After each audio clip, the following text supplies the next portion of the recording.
अस्सलामुअलैकुम everyone. I hope you are doing good. तो आज इस वीडियो के अंदर मैं जिस चीज़ के बारे में आपको बताऊंगा वो है व्हाट इज़ पेनिट्रेशन टेस्टिंग और बग बाउंटी। तो बग बाउंटी और पेनिट्रेशन टेस्टिंग को समझने से पहले आप लोगों ने जो चीज़ समझ लेनी है वो हमारे पास यहाँ पे दो टर्म्स लिखी हुई हैं, जिनमें से हमारे पास पहले वल्नरेबिलिटी है और दूसरे एक्सप्लॉइट। तो वल्नरेबिलिटी और एक्सप्लॉइट को समझने से पहले आप लोगों को मैं एग्जाम्पल दे देता हूँ, ताकि उस एग्जाम्पल से हम इन दोनों टर्म्स को रिलेट कर सकें और ईजिली आपको समझा सकूँ मैं।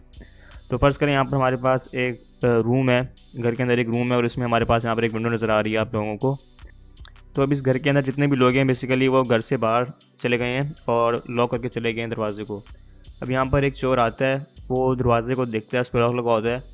तो अब वो देखता है कि और कौन सी इस तरह की चीज़ें जिनकी वजह से वो घर के अंदर इंटर हो सकता है, तो वो आसपास चक्कर लगाता है तो उसको यहाँ पर एक विंडो नज़र आ जाती है रूम की। तो अब वो इस विंडो को तोड़ने की सोचता है, तो वो बेसिकली किसी वेपन से, हथौड़े से इस विंडो को तोड़ता है और घर के अंदर एंटर हो जाता है और उसने जो भी चीज़ें लेके जानी होती हैं वहाँ से वो लेके चला जाता है।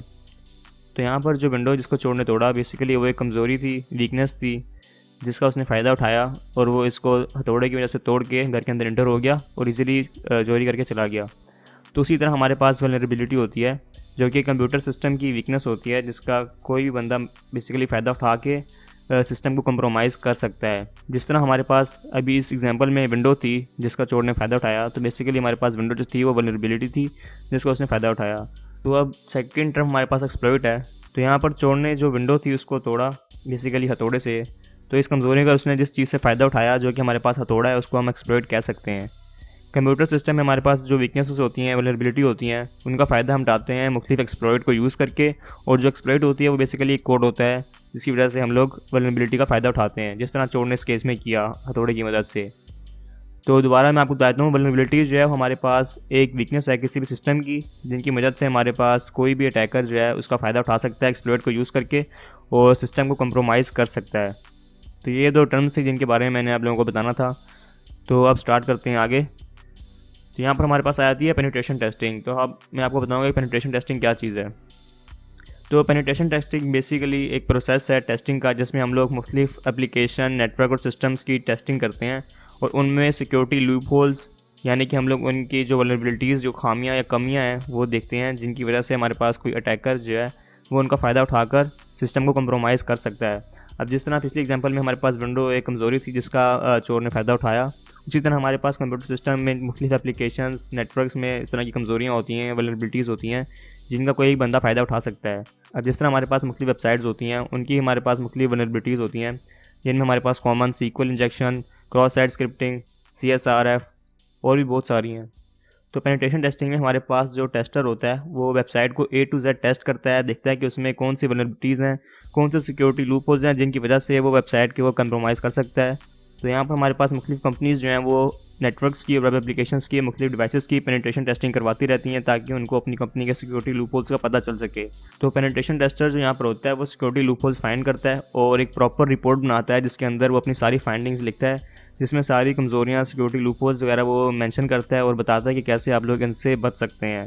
तो मुख्तलिफ कंपनीज़ जो हैं वो पेनिट्रेशन टेस्टिंग करवाती हैं बेसिकली अपने सिस्टम को टेस्ट करने के लिए कि उनका सिस्टम कितना सिक्योर है और कौन कौन से सिक्योरिटी लूप होल्स उनके सिस्टम में मौजूद हैं जिनकी वजह से वो लोग कंप्रोमाइज़ हो सकते हैं।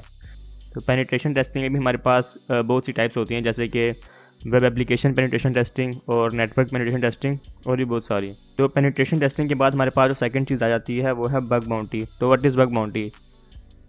अब बग का अगर मैं आपको मतलब समझाऊँ तो बेसिकली एक सिक्योरिटी लूप होल कह सकते हैं आप लोग किसी भी सिस्टम या वेबसाइट में, और बाउंटी का मतलब रिवॉर्ड या प्राइज़ जो कि बग को फाइंड करने में मिलता है।